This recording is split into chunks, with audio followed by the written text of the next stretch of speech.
Hello and welcome back to Redstone Basics. Yeah. So what I'm going to be doing this time is I'm going to be talking more about Redstone, of course. In the first episode of Redstone Basics, I spoke about power components. So these are obviously components that provide power to all part of the circuit.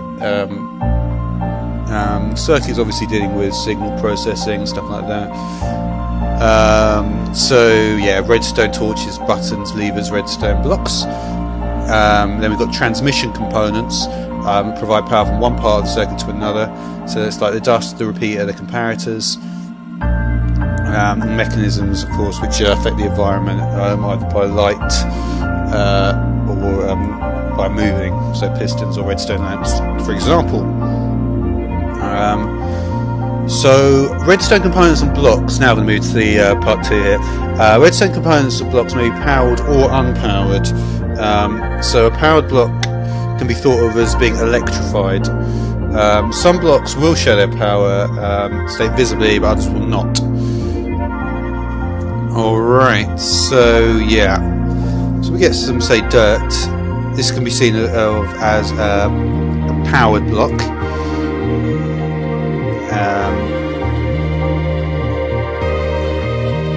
So yeah, and stone as well. Sorry, not as a power block, as an opaque block. Opaque blocks, obviously.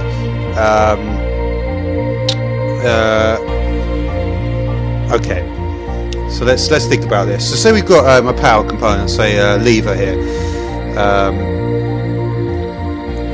and we get a piece of dirt.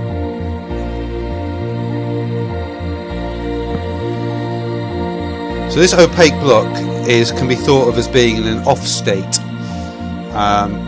Once we power it, this opaque block is being powered.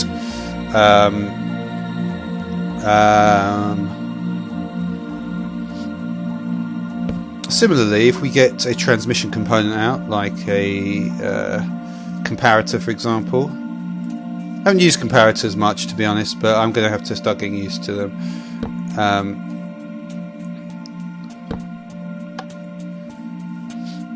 So if I do that, let's just get some dust out.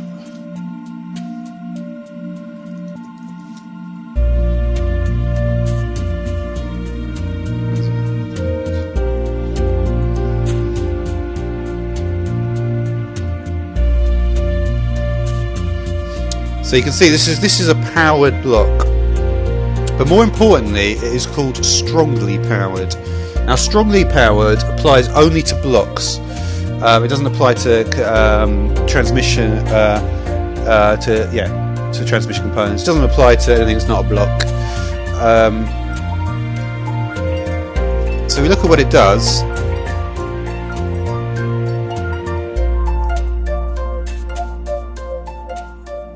So you can see that these two here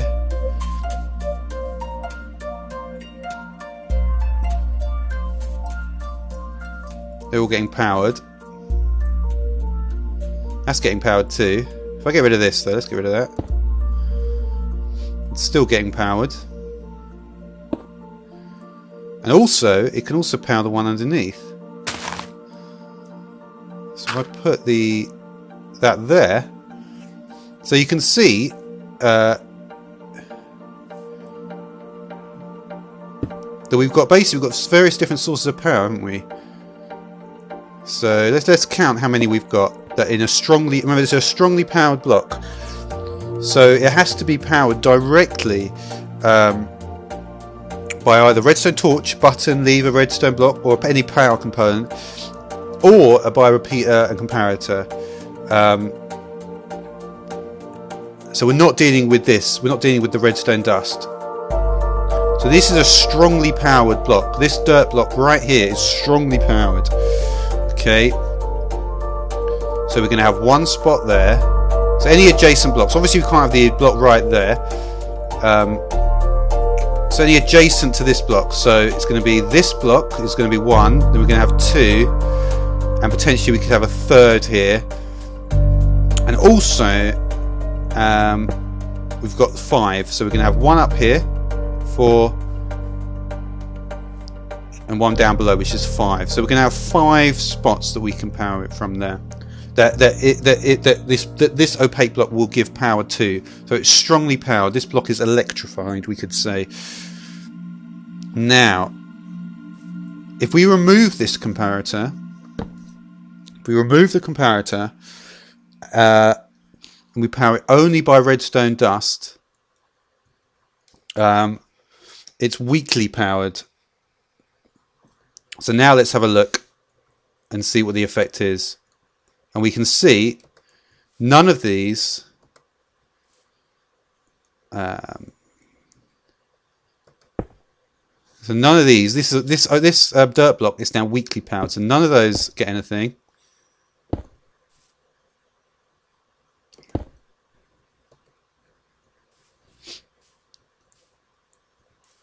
Yeah, I mean that gets something because it's directly connected.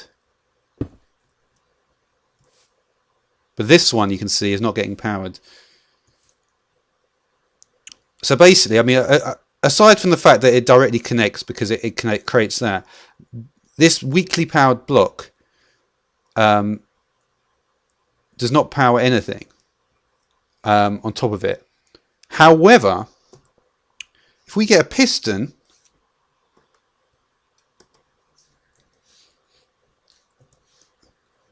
and we place the piston, say here, I can just get in the spot. Not this. You can see that this weak power is enough to power.